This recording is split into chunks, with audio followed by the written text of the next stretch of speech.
Senator from Iowa.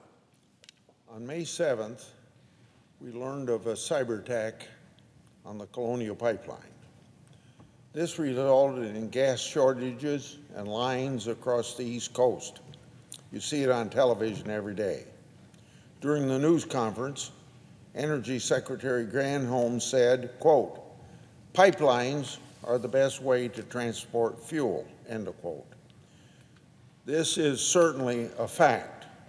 Pipelines are much safer than transporting oil by rail or truck. Iowa has over 40,000 miles of pipeline, which go largely unnoticed, but play a large role in providing our nation's transportation fuel. It is not lost on millions of Americans that this statement from the Energy Secretary comes from the same administration who on day one, January the 20th, shut down the Keystone Pipeline. On day one, January the 20th, this administration cut 10,000 jobs. Remember, they ran on a platform of creating jobs. This has already resulted in rising gas prices like we're seeing across the country.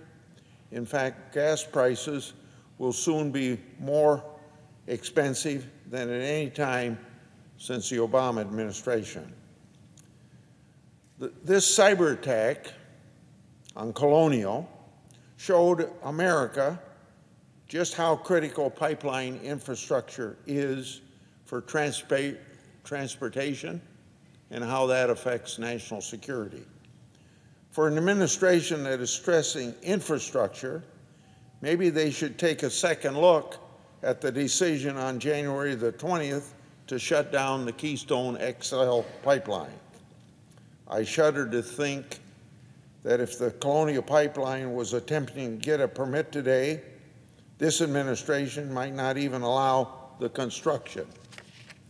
The United States should be encouraging private infrastructure investment, not getting in the way of progress that investment would bring. As long as our country is still relying on oil to fill our gas tanks, we need to have the infrastructure and security in place so that what happened last week never happens again. When there is a shortage of oil, then biofuels can be an easy substitute that can be subbed in. But again, government red tape is getting in the way.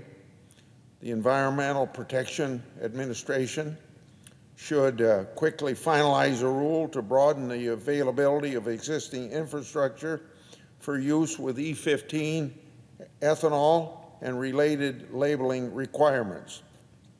This would allow more gas stations to use their current tanks for E15.